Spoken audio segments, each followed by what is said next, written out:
mes abonnés, salut à tous les amoureux du football. Superbe Coupe d'Europe, les poteaux. Le Real de Madrid était opposé à l'Atalanta Bergame. Mais il faut dire qu'au cours de cette rencontre, le Real de Madrid a remporté le gain de la rencontre en s'imposant sur le score de 2 buts à 0. Donc je dirais que le Real de Madrid débute très très bien sa saison avec déjà un trophée à la clé. Mais les poteaux, le plus important, le plus attendu au cours de cette rencontre, au cours de cette superbe Coupe d'Europe, c'était Kylian Mbappé. On le sait tous, l'international français a signé du côté du Real de Madrid et c'était son premier match avec le Real de Madrid. Donc il y avait beaucoup d'interrogations, il y avait beaucoup de questions qui se posaient. Est-ce que Kylian Mbappé allait-il être titularisé pour ce match de superbe Coupe d'Europe? Alors, il faut dire que oui, Carlo Ancelotti a répondu à l'attente de tout le monde. Les poteaux, qui peut avoir un joueur comme Kylian Mbappé dans son effectif et ne pas le titulariser? Qui? En moins qu'il soit blessé, en moins qu'il y ait des pépins physiques, je pense que Carlo Ancelotti a fait le meilleur choix, celui de titulariser sa star, sa vedette Kylian Mbappé.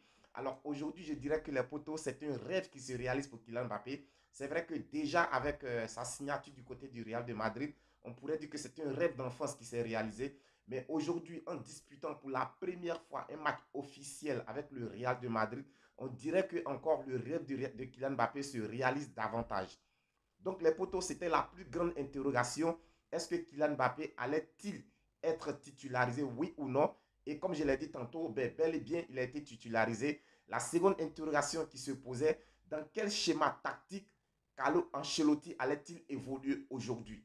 Ça, c'était véritablement la vraie interrogation qui se posait. Alors, Carlo Ancelotti a décidé d'évoluer dans un 4-3-3. Donc, il a fait confiance à Kylian Mbappé en pointe. Il a mis Vinicius Junior sur le côté droit et il a mis Rodrigo sur le côté gauche de l'attaque du Real de Madrid. Alors, il faut dire la vérité. En première mi-temps, j'ai trouvé un Kylian Mbappé un tout petit peu timoré. J'ai trouvé un Kylian Mbappé qui cherchait un peu ses repères. On le sait tous, le point fort de Kylian Mbappé, ce n'est pas lorsqu'il joue en tant qu'avant-centre. Kylian Mbappé aime évoluer sur le côté droit de l'attaque. Mais il va devoir faire avec parce qu'il a trouvé un Vinicius Junior sur place qui est très très bien implanté. Il sera difficile pour Kylian Mbappé de pouvoir déboulonner Vinicius Junior sur le côté droit. Donc aujourd'hui, la seule alternative qui s'offre à Kylian Mbappé pour qu'il puisse partir en tant que titulaire, c'est d'accepter de jouer dans l'axe de l'attaque du Real de Madrid. Donc c'est dans ce chemin-là que Carlo Ancelotti a évolué en début de rencontre. Et j'ai senti un Kylian Mbappé qui n'était pas trop épanoui. J'ai senti un Kylian Mbappé qui cherchait un peu ses repères. Il n'avait pas encore cet automatisme entre lui et Vinicius Junior chez Rodrigo et même Jude Bellingham. Cet automatisme n'était pas encore bien huilé. On a senti en premier mi-temps des attaquants du Real de Madrid qui se cherchaient encore entre eux. Ils se cherchaient. Il n'y avait pas encore cet automatisme-là. En première mi-temps, les poteaux, on a vu un Real de Madrid. On avait l'impression qu'ils étaient fatigués. Parce qu'il faut dire, pour la plupart des joueurs madrilènes, ils n'ont eu que une ou deux semaines d'entraînement ensemble. Donc, Carlo Ancelotti a récupéré son groupe progressivement. Parce que la plupart ont disputé des matchs internationaux. Donc, ils sont revenus progressivement. Alors, Carlo Ancelotti, il a travaillé véritablement avec tout son groupe. Je dirais que les 2 semaines pour travailler véritablement avec tout son groupe. Concernant Kylian Mbappé, il n'a eu qu'une semaine d'entraînement avec ses coéquipiers. Donc, les potos, c'était vraiment très peu. Le temps était vraiment très peu pour essayer de créer un véritable groupe. Un groupe où les automatismes sont déjà huileux, un groupe où les joueurs se connaissent. C'est vrai que la plupart des joueurs ont déjà évolué ensemble l'année dernière. C'est à l'exception de Kylian Mbappé, je dirais que les poteaux, c'est le même effectif qui a remporté la Ligue des Champions et le titre d'Espagne l'année dernière. Donc Kylian Mbappé était la seule recrue dans ce groupe. Donc je peux dire que c'est ce qui a un peu facilité la tâche de Carlo Ancelotti. Donc en première mi-temps, on a vu un début de match vraiment compliqué, un peu compliqué. Manque de repères de Kylian Mbappé avec ses partenaires, manque de repères sur le terrain. On a vu qu'il n'a pas trop osé. Aujourd'hui, il n'a pas voulu prendre trop de risques. Il a essayé juste d'assurer l'essentiel. Essayer de se mettre en confiance, essayer de se confondre dans le collectif. On a vu un Kylian Mbappé qui n'a pas voulu tout de suite prendre ses marques, prendre ses responsabilités, essayer de prendre le jeu à son encontre. Non, il s'est mis au service du collectif et ça a été vraiment très très intelligent de sa part. Ça a été très intelligent de sa part de se mettre au service du collectif. Donc en première mi-temps, les potos, comme je l'ai dit, On a vu une équipe de l'Atalanta Bergame, on les connaît tous, les potos. C'est une équipe très physique. C'est une équipe vraiment disciplinée tactiquement. J'ai remarqué un marquage de 1 contre 1 sur le terrain et surtout avec un pressing très haut. Ça a beaucoup dérangé les Madrilènes en première mi-temps. C'est là où j'ai senti l'absence de Toni Kroos. Les potos, pour ceux qui ont regardé Toni Kroos jouer, lorsque le Real de Madrid se trouvait toujours en difficulté, lorsque le Real de Madrid était pressé par ses adversaires, on avait un Toni Kroos, par son habilité technique, ben, il parvenait à changer le jeu du Real de Madrid. Donc, du coup, il parvenait à désamorcer le pressing de l'adversaire. Mais en première mi-temps, j'ai senti la patte de Toni Kroos. On a vu un Real de Madrid qui était pressé, qui avait des difficultés à pouvoir dérouler. Tactiquement, comme je l'ai dit, l'Atalanta Bergame était dans son jeu. On les connaît, vraiment avec le système italien, ils étaient bien en place avec un marquage 1 contre 1, tactiquement bien organisé. Ils n'ont même pas laissé d'espace au Real de Madrid, si ce n'est que dans les derniers instants de la première mi-temps, on a vu Rodrigo qui s'est créé une occasion, mais malheureusement, il a trouvé la barre transversale. Au retour des vestiaires, les poteaux, au retour des vestiaires, comme on l'a dit, c'est un Real de Madrid qui a eu cette habitude depuis que Carlo Ancelotti est à la tête de ce Real de Madrid. C'est une équipe qui sait patienter. C'est une équipe qui sait subir. Lorsqu'elle est dominée, elle sait subir. Elle sait faire le dos rond. Elle sait patienter et attendre le bon moment. Au retour des vestiaires, on a vu un Real de Madrid qui a changé la cadence. On a vu un Real de Madrid qui a pris le jeu à son compte. Changement de cadence, changement de vitesse. On a vu les stars du Real de Madrid qui ont décidé de prendre le jeu à leur compte, tel que Jude Bellingham. Au moment où le Real de Madrid était dans le dur, on pensait que le Real de Madrid était dans le dur, mais j'ai vu un Jude Bellingham qui a commencé à presser, qui a commencé à prendre le jeu à son compte. Et lorsque Jude Bellingham a commencé cela, ben Vinicius Junior a suivi. Donc du coup, ça a changé tout de suite le visage du jeu du Real de Madrid. Lorsque Jude Bellingham et Vinicius Junior commencent à prendre à leur compte le jeu du Real de Madrid, on sent tout de suite que les potos, quelque chose va se passer. Et c'est ce qui s'est passé. Lorsque Jude Bellingham et Vinicius Junior se sont mis à jouer, tout de suite, le Real a commencé à devenir dangereux. La défense de l'Atalanta Bergame ne pouvait plus suivre le rythme du jeu.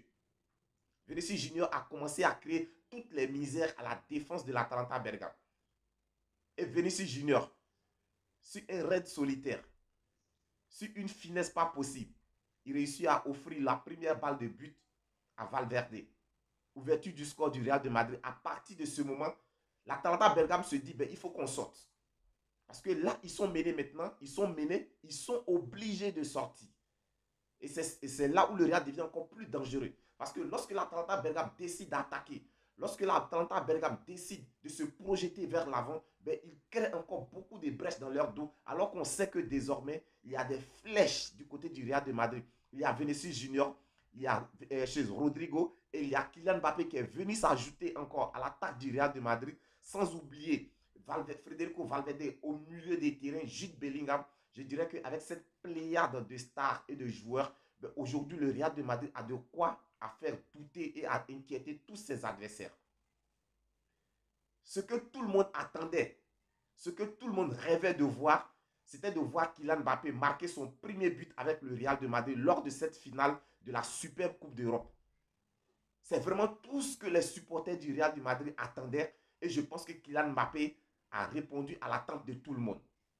Il a répondu aux attentes de tout le monde. Il a marqué un superbe but, le deuxième but du Real de Madrid, permettant ainsi au Real de Madrid de se mettre à l'abri et de remporter ce match, cette finale, sur le score de 2-0. Donc, je dis premier trophée du Real de Madrid pour la saison 2024-2025. Premier trophée de Kylian Mbappé avec le Real de Madrid. Les potos, il n'avait pas plus belle manière d'écrire son histoire avec le Real de Madrid en marquant non seulement lors de son premier match avec le Real de Madrid, mais en finale de Superbe Coupe d'Europe. Donc Kylian Mbappé remporte son premier trophée avec le Real de Madrid. Les potos, je pense que l'histoire est trop belle. L'histoire est trop belle pour Kylian Mbappé. L'histoire est trop belle, est trop grandiose pour Carlo Ancelotti et le Real de Madrid. Le Real de Madrid qui devient ainsi le club le plus titré ayant remporté le plus grand nombre de Superbe Coupes. Ça fait désormais 6 trophées de Superbe Coupe remportés par le Real de Madrid. Les potos, j'ai dit bravo aux supporters madrilènes. J'ai dit bravo à Kylian Mbappé. Et ce n'est que le début d'une longue histoire. Ce n'est que le début d'un long feuilleton, les potos. Donc, il faut dire que la saison 2024-2025 au niveau Europe, au niveau de l'Angleterre et de l'Espagne, ben ça, ce sera pour cette semaine. Les potos s'est réparti, nous étions en congé, c'est pourquoi pendant ces jours-ci, vous ne m'avez pas vu faire de vidéo. Mais je pense que désormais, nous sommes répartis pour la nouvelle saison 2024-2025. Nous serons ensemble tout au long de cette saison. Nous allons débriefer les rencontres, les matchs les plus disputés, les plus chauds sur le plan footballistique. Je vous invite de vous abonner si ce n'est pas encore fait. On reste tous ensemble, on demeure tous ensemble. Viking Débrief Connaisseur connaît. C'est la chaîne des amateurs et amoureux du football. Mais d'ici là, portez-vous bien.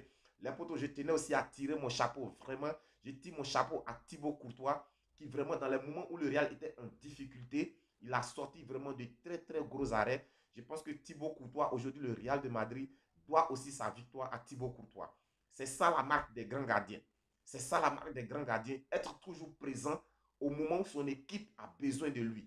Et Thibaut Courtois a été présent au moment où le Real de Madrid était en difficulté. Je tire vraiment mon chapeau à ce gardien.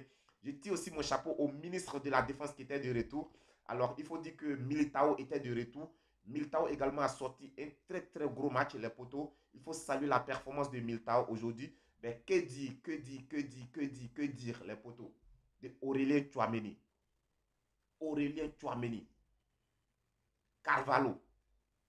Carvalho, sur son côté, Dani Carvalho a sorti un grand match. Ce monsieur ne finira jamais de nous surprendre. Toujours égal à lui-même. Toujours égal à lui-même. Donc je dirais que vraiment c'est toute l'équipe du Real de Madrid qui vraiment a donné le meilleur de lui-même pour un premier match de la saison, les poteaux, sorti une telle performance avec des joueurs qui n'ont eu qu'une à 2 semaines d'entraînement collectif. Je dis que vraiment il faut saluer l'esprit de cette équipe. Il faut saluer le gros travail abattu par Carlo Ancelotti. Je pense que cette année, il va falloir encore compter sur ce Real de Madrid. Les potos, on se dit à très très bientôt pour une autre vidéo. D'ici là, que Dieu vous protège et puis je vous embrasse très très fort.